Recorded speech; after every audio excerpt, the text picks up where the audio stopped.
Nithyananda. So with Inner Awakening well and truly underway here at Bengaluru Adinam, I wanted to share with you all one of the most mystical experiences that I've had at my own inner awakening, and something that Swamiji just the other day guided this batch of participants through, which is the guided death meditation. So basically only an enlightened master or an enlightened being has the capacity to guide us through what happens to us at our moment of death. So when I did my inner awakening in May 2015 in the most beautiful city of Varanasi in North India, I remember feeling a little bit, or not even feeling, but like there was some skepticism in me where I didn't quite understand, all right, what is like a death meditation? It sounded super cool, but I was thinking, how on earth do we how do you experience death? How does someone make you experience death? It's not possible. Surely if you have like a near-death experience, something physically has to happen for you to go through that. That was my strong cognition. So anyway, I had this skepticism, and so when the meditation started, I remember the smell of the incense actually was the one thing that as my senses started to kind of shut down, almost, I can say, the one thing that I remembered most strongly was this smell of incense. It kind of it merged with my prana, it merged with my very breath. It was a very, I don't know how to explain it, it was just a very mystical and kind of a bizarre feeling. So basically what Swamiji was doing is, as he was guiding us through the meditation, is so body part by body part, he was saying, okay, now this from your toes to this part of your body is shutting down, it's feeling cold, the life is leaving you. And I could literally feel as he was going through all the parts of the body, I could feel that my body was becoming stone-like, cold like a corpse. So actually I remember panicking a little bit when it got to my shoulders, when I really, I was thinking, okay, let me try and move my body. This is it's feeling very heavy, it's feeling weird, let me just kind of try and move my body. I could not move my body. It was completely like a stone or something. It was completely frozen, it was completely heavy. And then a kind of a slight panic set in, where I was thinking, oh God, what is happening right now?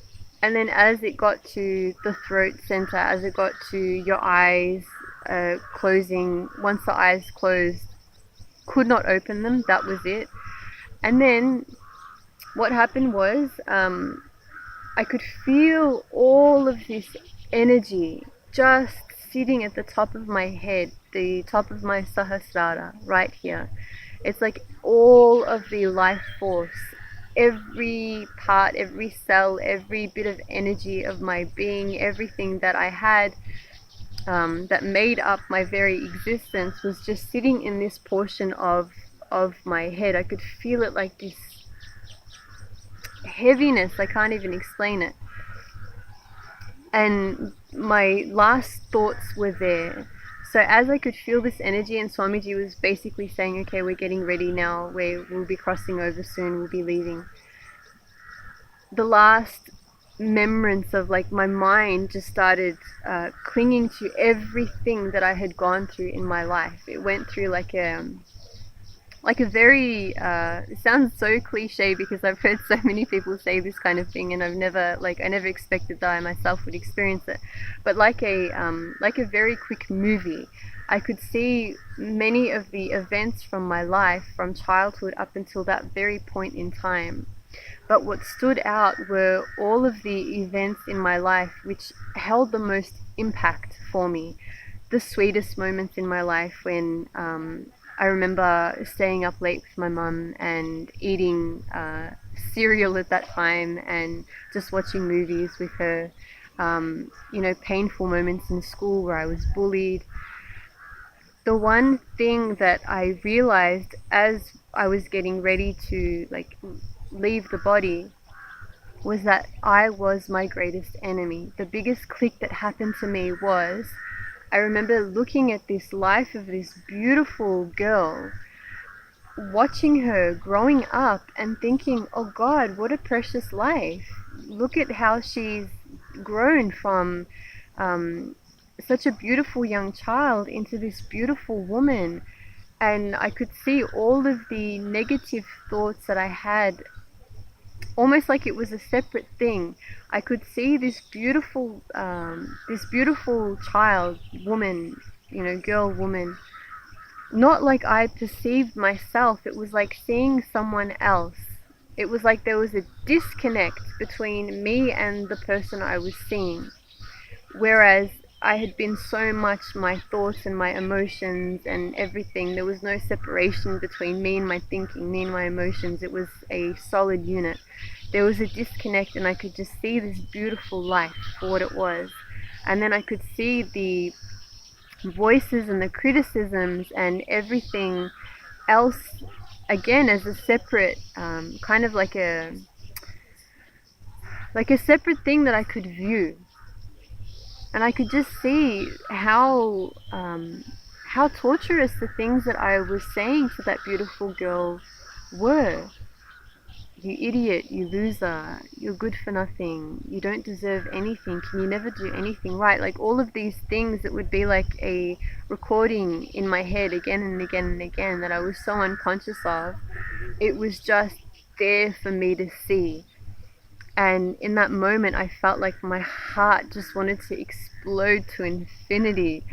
I remembered thinking, oh God, why can't you see the life for what it is? Why with all of this rubbish there? Like, why do you have to say these things? Why did they have to be there? I just remembered feeling like, oh God, I am my own worst enemy. I have been my own worst enemy this whole time. It was never anything to do with anything external to me. It was always me. And then after that, I remember going into this space where it was, I can explain it kind of like a restful awareness. So there was a deep awareness of being alive, but there was necessarily no attachment to anything. It was just being aware of the presence as it was. And then I don't know how long that lasted for. I don't remember, but that the sensation of coming back into the body. So whenever that happened, again, that smell of incense was there. I remember that smell very strongly. And that revelation that that I was my own worst enemy was just sitting there in my heart, like I had somehow unlocked something. It was just such a profound, deep, and actually very painful thing to realize in that moment. I had never seen it like that before. I had just kind of, like I said, my thoughts and my emotions, I was very much attached to. They were very much a part of me. The way that I identified with myself was through my thoughts and my emotions. No matter what it was, there was never any real disconnect between me and them. So it was a deeply profound experience for me. And actually there's many sharings from many of us that have experienced our own unique individual experiences by going through this guided meditation from Swamiji. But to date, it has been one of the most mystical things I've ever gone through. And being skeptical, I didn't think that anything would actually really happen. I thought maybe at most I would have some kind of a vision, which I don't really have, or I don't even know what I was expecting at that time, but I didn't think it would be anything as healing as that was. So actually, and this is one thing that I'm very interested in. So if you yourself have had any kind of near-death experiences or experiences of leaving the body, feel free to leave a comment. I would love to read about what you've experienced, what you've gone through yourself, and if you have any questions and comments about inner awakening or what happens there or anything further to what I've shared today, please leave a comment beneath, and I'll leave a link, as I always do in every video, for the Inner Awakening website, where you can find out more information about the program and register, and obviously do the best thing ever and make a booking and get yourself here. Okay, thank you so much for tuning in. Nithyananda.